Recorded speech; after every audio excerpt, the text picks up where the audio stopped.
What's going on, guys? I'm Zach from the Lumios Post, where we talk about all things Pokemon, and today we will be talking about Pokemon Scarlet and Violet's map. That is the map of the Paldea region. That's right, we know the name now. Oh my goodness, you have no idea how long I have been wanting to say Paldea and not the Pokemon Scarlet and Violet region. Thank goodness we have a name. Anyways, without further ado, let's break this map down. Okay, so we're going to begin with the first little area. We know where we start. You can find your house on it, and like what I'm assuming to be Nemona's house, maybe, right across the, I guess, cliff from you. And it's clear that they have this world kind of segmented where it is open world, but you won't truly be able to experience the open worldness of it until you get to the Barcelona-inspired city, which we actually do know the name of. That city is going to be Mesa. So, the first area, I think is very pretty. Is like our Route 1 has the lighthouse right on the cliff, and it has, you know, a waterfall, and then the small little yellow roof house town, and little ponds right before you get to Mesa, and then it's got a lot of explorability when you go back to it. There's beaches hidden under the cliffs, and just a lot of, you know, reason to go back to it after you can fully explore areas. So that is very, very cool. So now looking at Mesa, we can see that there are seemingly two battlefields here, which is pretty interesting. I wonder if like there's going to be an important kind of battle in this city, or what's gonna happen there. Then we have a cave off to the side of it, which leads to this little path next to it that leads straight to this building that has a Pokemon Center in front of it and a battlefield on top of it. I am wondering if this is the league and this is where you're going to battle the Elite Four and the champion. Just assumption on my part, but I don't know. That cave gives me Victory Road vibes, and the Pokemon Center being right out front of that building tells me that battles are going to take place there. So, I don't know. Now we're going to kind of segment the map into sections, and first we're going to be looking at the left bottom quadrant, excuse me. So we have this little town. It almost looks like it's got like farmland around it, but the farmland looks very barren, and you can see that there is this building that you'll see in other towns that makes me assume it is a gym. I'm wondering if this is like some kind of bug gym, and these are maybe like there are locusts around here, and that's why this area looks so much more barren in comparison to how we see a much fuller, richer farmland on the other side of Mesa. Also, all these people have pools in their yard, so yeah, I guess the people of Paldea, you know, they've got a nice income going, so that's something. We could also see one of those tower trials, and I will mention those. We're calling them tower trials. We don't know what they are. We know they're one of the 3 stories involved in the treasure hunt. There are 15 of them scattered on here, and 19 if you include the lighthouses in that. So I'm very curious to see what those are, but they are all over the map. There's one right outside the little barren farm town, and there is one up here on this rock, which, by the way, is very likely the Rock of Gibraltar. The Rock of Gibraltar, it's actually kind of a controversial point in the Iberian history, but it's actually not Spain and it's not Portugal. It is technically owned by Britain. So I think it'll be kind of funny if we maybe saw some Galar references in this little town here. Maybe, I don't know, the gym leader, because again, we do see another one of those gym buildings, is going to be from Galar. Something like that would be kind of a nice little nod to it. But again, I believe that that's kind of a controversial point of Iberian history, so I would not be surprised if they don't do that because they don't, you know, want to get involved in a controversy. So then, looking at the top left quadrant, we have obviously those windmills off to the side, and we've seen that area. It was showcased pretty prominently in the first trailer. That's going to be a cool area. I'm very excited for that. Then we have the desert, and the desert has the Circle of Stones, which is, I'm not even going to attempt to pronounce its actual name, but it's basically the Portuguese Stonehenge. So it is nice that it does seem that Portugal is getting represented. I don't know about you all, but I was actually very nervous that Portugal wasn't going to get represented. I'm not from Portugal or anything, but I did think because it's supposed to be an Iberian region, it should have Spain and Portugal, not just Spain. I was really worried it would just be Spain.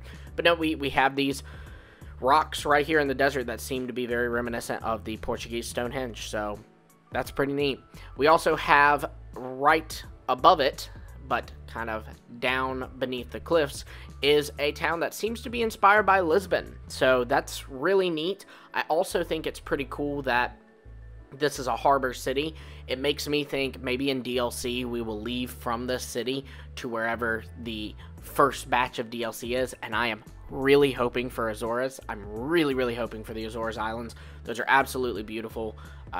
Please look those up if you haven't. They're on my like real life bucket list, a place to visit, long before I even knew about Scarlet and Violet. So yeah, I really hope that we can get that as DLC, and the port city being based off of Portugal gives me a little more hope that it could be the Azores, because they're technically part of Portugal, as opposed to, say, the Balearic or Canary Islands.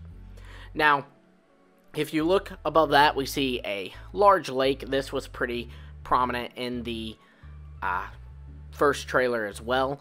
We see this weird orange section here, and I've seen some debate on what this is. Some people are saying it's kind of a fall themed area, and some people, my first reaction was that it was just like a clay area, like it's a very canyon-esque area. But I would love a fall theme a lot more, so I'm hoping that's it. Let me know what you think. Is this fall or is this clay? What's going on here? Off to the side of it, we have obviously this ice waterfall that's very steep. Very excited to see this area. And up at the top of it's a little ice cave with a little waterfall coming out, so that's pretty neat. To go back down towards the giant abyss in the middle of the region, there is a little town with an observatory, and again we do see what seems to be a gym building there, so there's probably a gym there as well. And the observatory, I'm guessing, is going to involve that abyss, which I'm assuming is going to be very heavily tied to the plot. That just makes sense to me. To the left of that is a town situated in the desert, but very much not deserted. It seems like it's a pretty populated city with a lot of water going through it. Wouldn't be surprised if we get a water gym leader here, and I'm very excited for this one as well. I love the elements of all the water flowing through the city. That's really cool, and it's like an oasis in the middle of the desert. Really neat. Okay, now we're going to look at the top middle section of the map. Here we can see a lighthouse and a swamp area up to the north, and also these little flags, and we've seen 5 of these flags throughout the region. I'm assuming they're tied to the villain's team. They're also tied to another one of the 3 plots that is going to be present in these games. So yeah, let me know what you think that's going to be. I've heard speculation on races, so I don't know. We'll see. Then we have the 2 ice towns up at the top. I kind of assumed these were the same ice town at first because one of them looks so barren, but they have 2 gyms, so I'm assuming you can see 2 gym buildings, so I'm assuming that they're actually 2 different towns. I love snowy cities. Sirchester, Snow Point City, they're great, so I'm very excited for this one as well. To move to the right top part of the map, we have this cool little fairy tale area. It looks fairy tale to me. You see like a little land bridge going over in the right of it, and then we can see this area that looks very rainforesty, these really spiky mountains. That'll be cool to see. I can only imagine the kind of Pokemon that live here, right?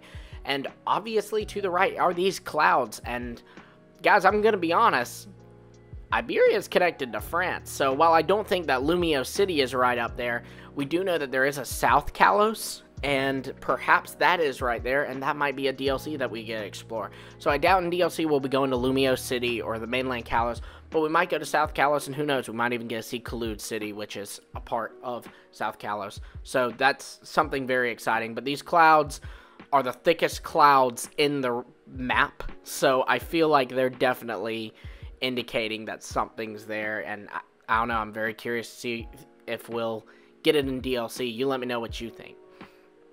Now we have the middle right section of the map, and we have another water city, which is just great. I love the creativity behind these cities. They don't look bland, they look very memorable, and it is literally situated right on top of the water. And I hope you're not afraid of heights, because this city looks pretty high up above that water, but, you know, very neat. There's also islands off to the side to explore as well. Remember, we're probably going to be able to go wherever this map has, so that's going to be really neat. We also have this area filled with a lot of sand. It doesn't look deserty. It almost looks like a mining district, so that'll be really cool. It's a very neat area to explore. I love the diversity of this region. So now we go to the bottom right of the map. We have, of course, that farm town I mentioned earlier that looks very full and has a lot of rich farmland. And the interesting thing about it is there's some obstacle courses, it looks like, in this city, so I wonder how that will play a role in these games. Very excited for that. We have another mountainous canyon area, and that's going to be really fun to explore as well. And then we have the swamps kind of connected to that first starting area. But the interesting thing here, this may not be the most interesting thing to you, but it is to me. At the bottom, you can see on a beach, there is a little Pokemon Center. Why is that? You know, like, that just seems kind of strange that there's a little Pokemon Center just chilling down there. Very secluded. It makes me think that that area might have some strong Pokemon or strong trainers or something. I don't know. It just seems like a random spot to throw a random Pokemon Center. Also, if it floods, is that Pokemon Center okay? Because, you know, these are all open. I don't know. Thinking too much about it. But yeah, so there you go. That's our Paldea map breakdown. I really like talking about this. There were a lot of really cool things to see on this map. Let me know what you're most excited for that you see on the map. Which city are you most excited for? What area are you most excited for? And let me know if you think that top left area in the orange is going to be a fall area or just kind of a more clay area. So let me know. And be sure to also like, subscribe, hit the bell for notifications. We do talk about all things Pokemon. That includes more information on Paldea as we get it, as well as Pokemon Scarlet in general and Pokemon Violet. Scarlet's better though. Shots fired. Alright, until next time, I will see all of you later.